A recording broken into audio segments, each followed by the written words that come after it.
Tired of the everyday routine? Ever dream of a life of romantic adventure?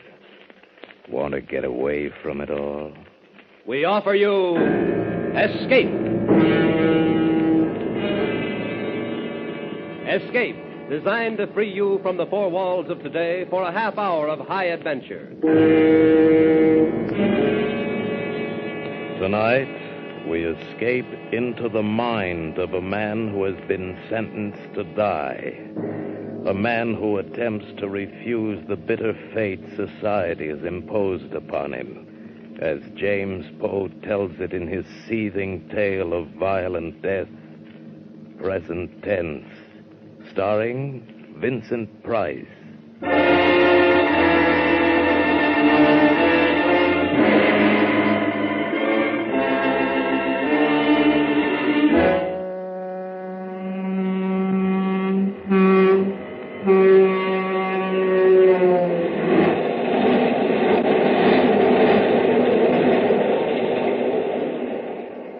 Dim pain, the cold, dark land wheels away, and the hills beyond, below the stars, are black and sharp. Dead hill, dark sky.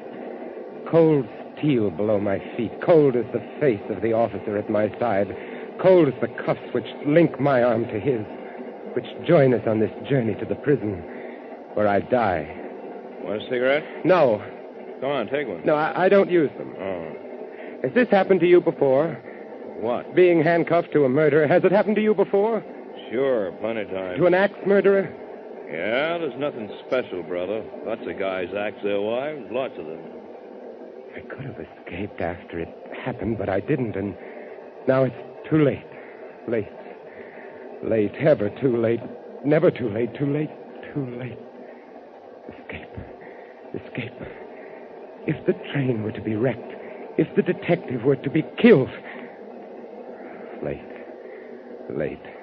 The sweet escape. The light escape. The crash escape.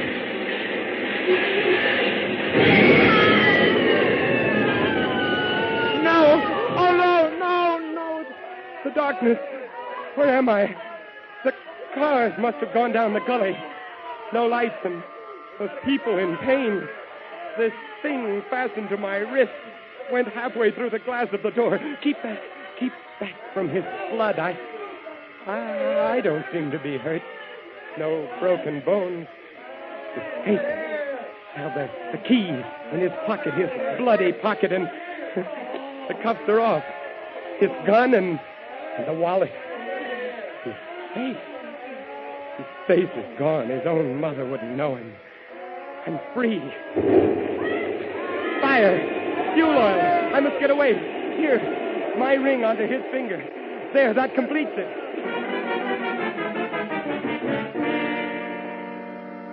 Number 63 from Bakersfield now arriving. Please claim your luggage at the curb. I seen it, sir. Yes. Where to? Up Beverly Glen above sunset. I'll show you where. Gotcha. Read about the big train wreck? Yes. Understand almost 100 were killed.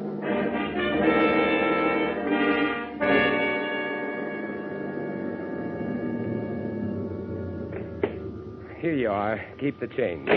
Thanks. My home. It looked so small, so shabby.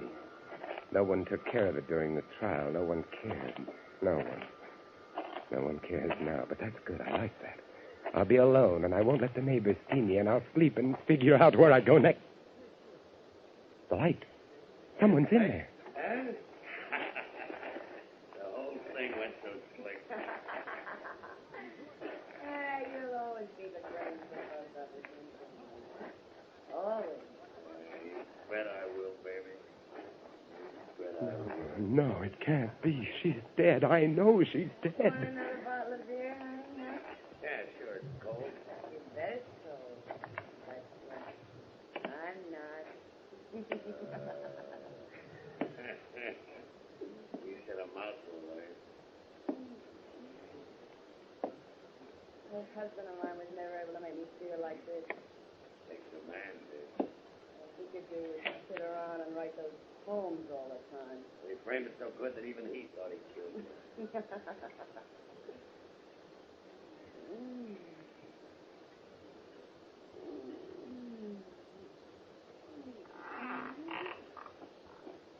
What was that? Mike.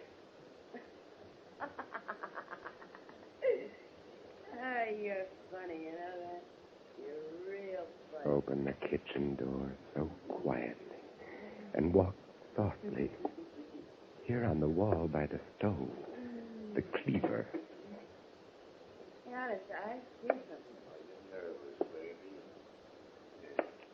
Relax just a little I bit. see them now. It is she. How did they do it? How did they trick me into imagining the murder? I am innocent.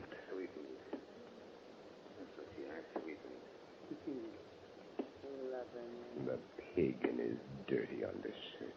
Soft, weak, white neck, fat on his arms. Pig. Grip the cleaver and walk like a feather. He shall be breasted.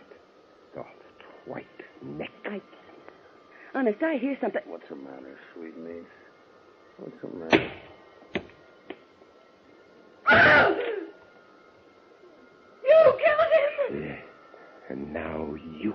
No! I was innocent.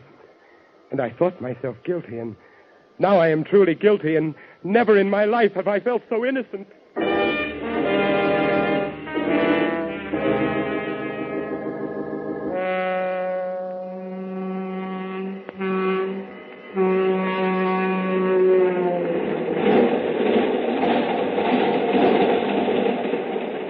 Like a dream, like a nightmare, the confession, the conviction, the sentence, and now, once more, dark night, cold steel, the sound of wheels, just as I lived it before. Why, even the cold face of the silent officer at my side, hard, cold face, so much like that other face. Want a cigarette? No, Go on, take one. no, I don't use them. Oh. Has this happened to you before? What? Being handcuffed to a murderer, has it happened to you before? Oh, sure, plenty of times. To an axe murderer? Yeah, you're nothing special, brother. Lots of guys axe their wives. Lots of them. Were you ever cuffed to an axe murderer who killed two people at once? What are you talking about? My sin, my crime, what I did, I killed them both. Them. Take it easy, brother. They only kill your wife. Just her. Just one, that's all.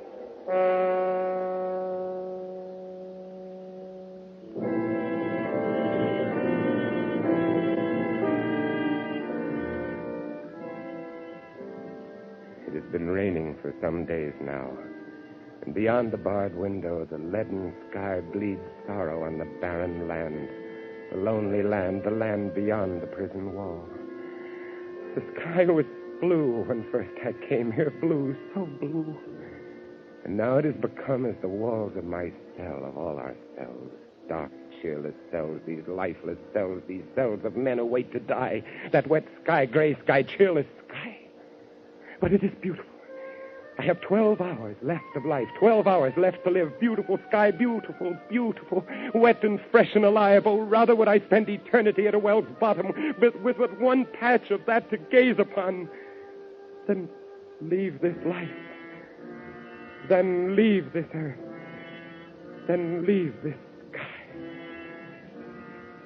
But leave it I must. The guard told me no man has ever escaped San Quentin's death row.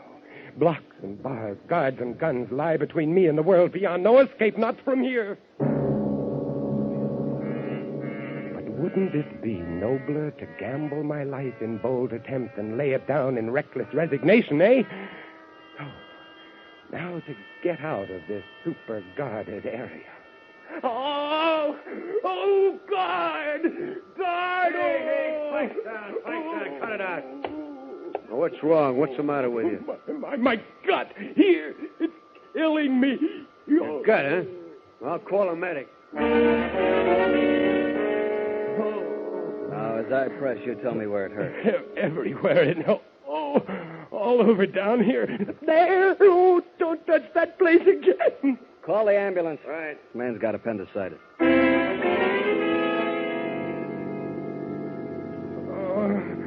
Do something. Well, what do I do? Why didn't they send somebody with you? The interns are all tied up. They're giving shots today. Well, he's acting kind of crazy. Let's get him over to the hospital block. Now, hurry. Can't drive any faster. My windshield's steamed up. Oh, wipe it. You got a rag? Yeah, here. You could use my handkerchief. Okay, pal. Give him the handkerchief. Oh, my gun! What the... Keep right on driving through the gate, or the top of your head comes off. You won't get away with this? I will. I'm betting my life that I will. How far back is the prison? About 15 miles. At least that. Okay, pull over.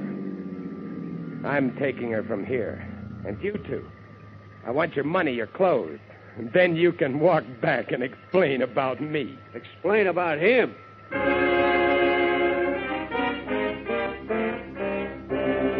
They won't find the ambulance for days. Not at the bottom of that canyon. Now I cross the border on foot and into Mexico.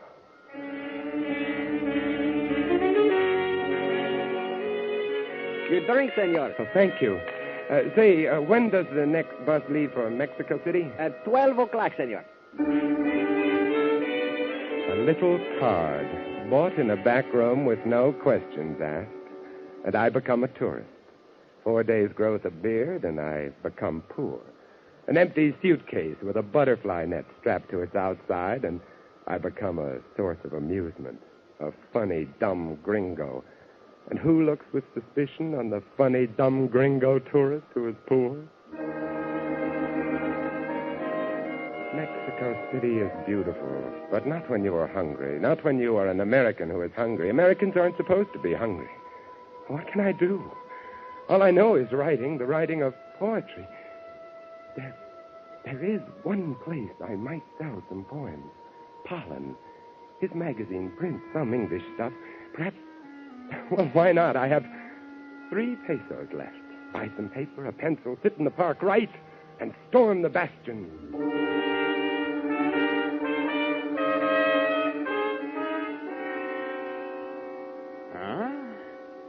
Ja? Ja, dat is goed hier. Do you like them, Mr. Pollen? Well, excuse me. Lucida. I have some poems here. Oh, let me see. The river doubles, dreaming dropples, fester passion of my soul.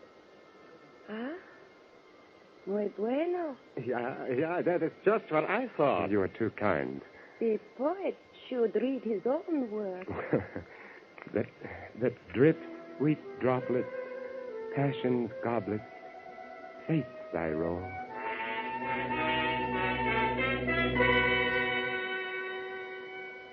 Lucida likes your stuff. A rare woman. And I like what Lucida likes. Aha. She says we do a book of your stuff. Oh? So here's an advance. Too much. Take it. When the book? That it is. Right. Got the poem? I'll get them. Your name is? Smith. No good, $2. So true. I'll make a new one. Please do. And so? Good day, and I'll be back. 30 days. With the poem.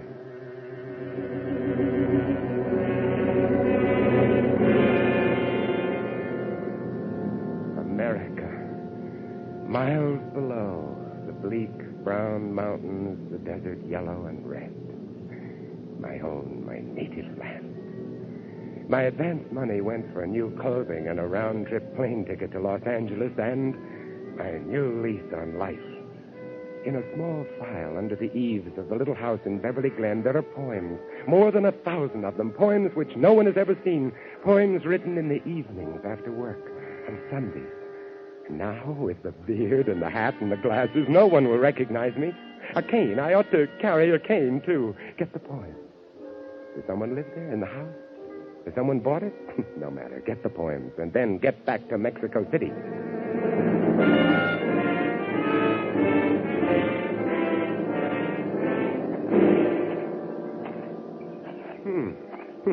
Someone is living here. I wonder who. The hedge is trimmed. And my hammock. Someone's put on a new canvas cover. Get the door? Will you get it yourself, baby? I'm shaving. Oh, all right. Yeah? Oh, no, it can't be. Well, what do you want? Her face, it's Mary, but I thought I killed her. Who is it, baby? Well, what is it, mister? What do you want here? Are you the lady at the house? Huh? Who's that at the door? Some creep with a beard. Yeah, I'm the lady of the house, but I don't want to buy anything. Well, what is it, Santa Claus? What do you want? Are you the man of the house? Yeah, I'm the man of the house. And sweetmeat. I'll say. So what of it? I'm making a survey. I'd like to ask a few questions. May I come in? Well, I don't know. Let him. What's the difference? Thank you. First, your name. Name? Yes, please. Fred Sweet. Hey, where's he going? Mister, what do you want in my kitchen? The cleaver, Mary. Don't you know me? Mary. Hey, who are you, mister? Look close, Mary. The cleaver. Put it down. Know me? Know the man you tricked into San Quentin? No, don't. Put down that... You killed him! Yes, Mary. Yes. No!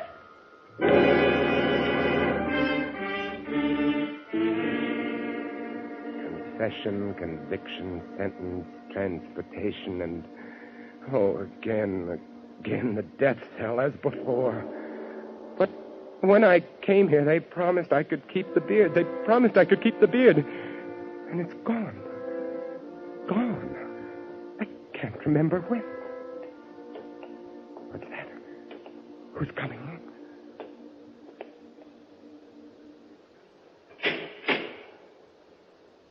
Ready? Ready. It's time to go, my son. Time to go. You've refused my help up to now. But perhaps you'd like to walk with me. Rather beside you, Padre, than beside one of these mercenaries. My legs, the muscles quiver, not with fear, no, but with the desire to feel themselves moving, straining, acting, while yet there is time. I'm not afraid, but this body... I hate the thought of its being killed by these men. My beautiful body, soon it will be dead, cold, rotting dead. It will rot. No, they must not do this to me. You must be brave, my son. My body. Years I spent with the great corporeal master, the yogi, learning my bodily purpose, my bodily care, the use of willpower to control my body. The yogi. My teacher, yes. I shall use yoga. Suspend my breathing and become invulnerable to their gas. Suspend my body functions to the point of death and fool their doctor, of course. Oh, yes, the greatest escape of them all, and this time I must succeed.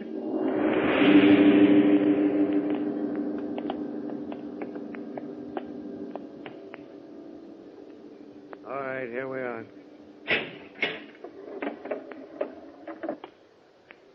The room is so small.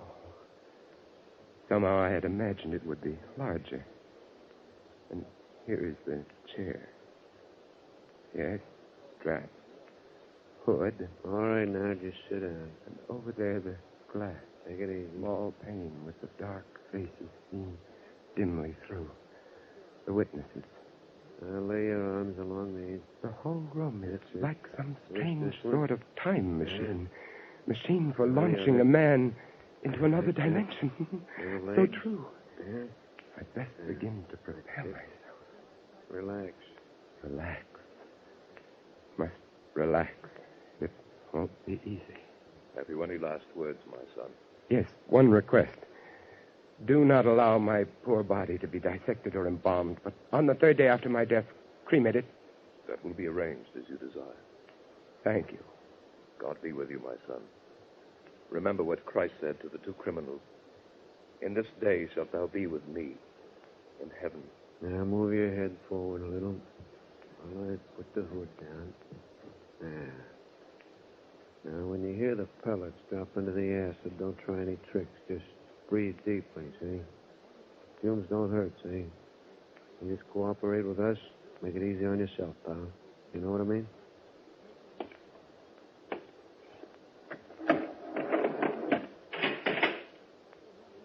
Dark here under the hood. Now, the last breath, as the yogi taught me. And the lungs hold it. Body limp, all muscles, tendons, joints, Relax all. Slow the bloodstream. Lock the breath. Hold. Hold. Slow. Slow. Hold. Suspend all bodily functions. Hold. Fix the eye in. Suspended animation.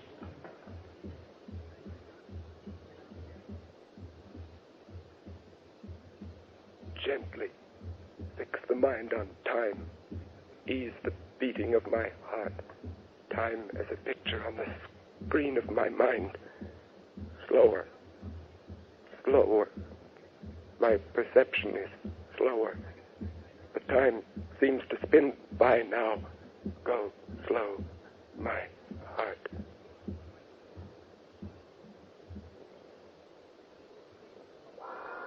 The ventilators go on, clearing the air of the poisonous fumes. Now the doctor will come with his stethoscope. I will my limbs to stiffness, my flesh to coldness. All right, it's clear, Doctor. You can go on in. Well, let's see now.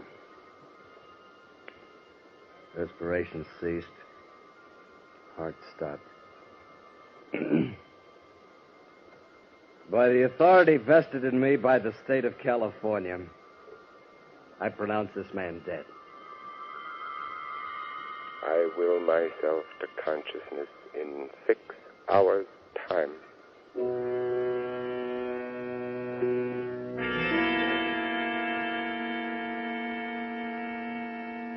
Am I? Dark here and cold, so cold. I must get up and see.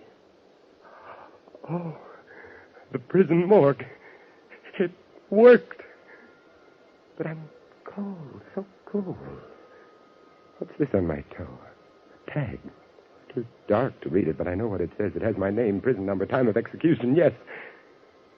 And now to look around, because the next step must be played just right. And this should be it. A coffin crate ready for shipping. Some cadaver being returned to a sentimental family. Well, that ought to be just right. With him on my slab, my tag on his toe, and the most perfect escape of all time underway, here we go. I will my body to return from its state of suspended animation and to come immediately out of trance when next this coffin shall be opened.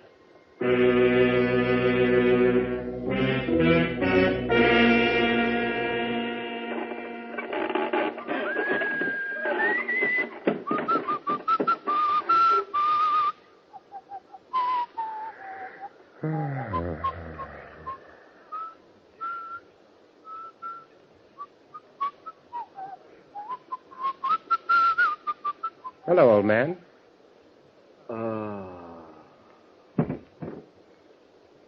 Funeral parlor. Poor fellow. Must have a bad heart. Let's see. No, it's going. Well, let's hope he's out for a while. This must be the workroom. Light hanging over the work table, and there, a locker. With a suit. Fine. And here in the desk, might there not be some sort of...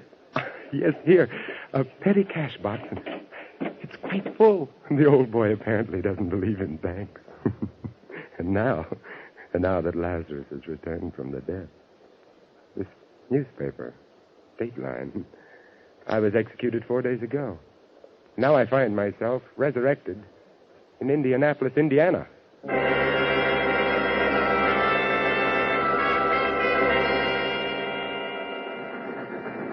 Los Angeles, California. This is Los Angeles. You can claim your baggage in the station or on the platform.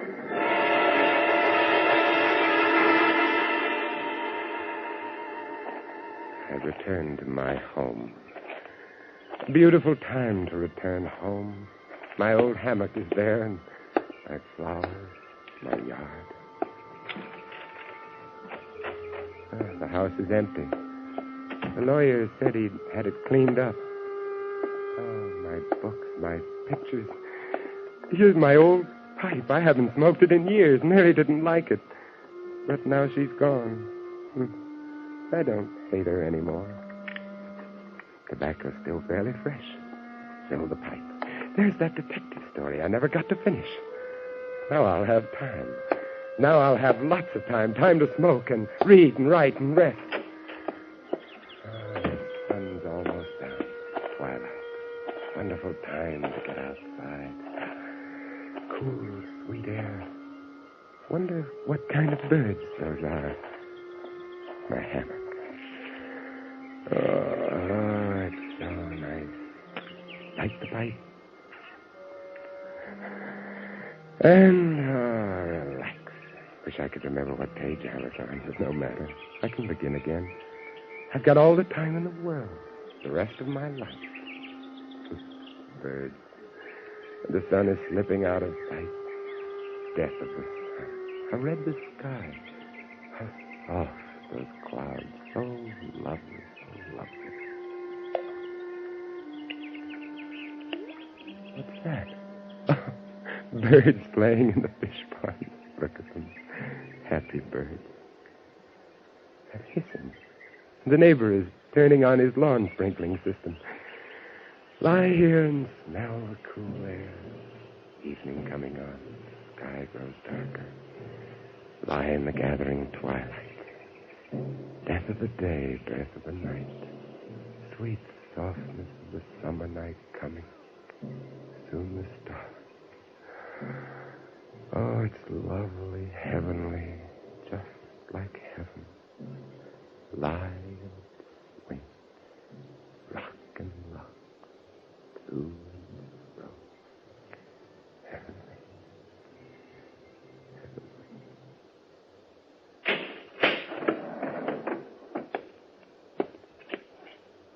By the authority vested in me by the state of California, I pronounce this man dead.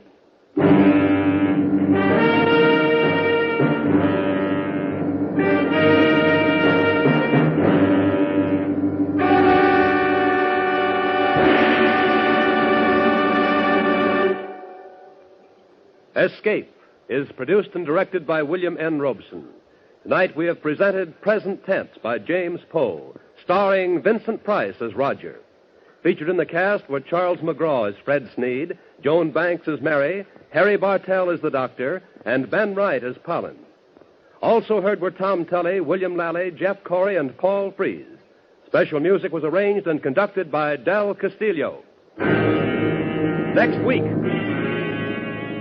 You are alone at the controls of an experimental rocket aircraft, about to be hurled 40 miles out from the Earth's surface into the limitless boundaries of space, into a nothingness from which there may be no escape. Next week, we escape with Graham Doerr's imaginative and widely discussed story of a rocket pilot who receives the strangest and most terrible warning in the history of man, the outer limit. Goodbye, then, until this same time next week, when once again we offer you Escape. When Bob Hope visits Bing Crosby on Bing's CBS show tomorrow night, they'll be singing a duet called Have I Told You Lately? That's a good theme for Bing and Bob, for you know and I know that when the two lads get together, the gags about each other's shortcomings fly thick and fast. Tomorrow night, with National Sauerkraut Week as the springboard, Bing and Bob promise one of their most hilarious meetings. So don't miss the CBS Bing Crosby show, which is heard on most of these same stations. Now stay tuned for Pursuit, which follows immediately on most of these same CBS stations. This is CBS, where Wednesday night is Bing Crosby night, the Columbia Broadcasting System.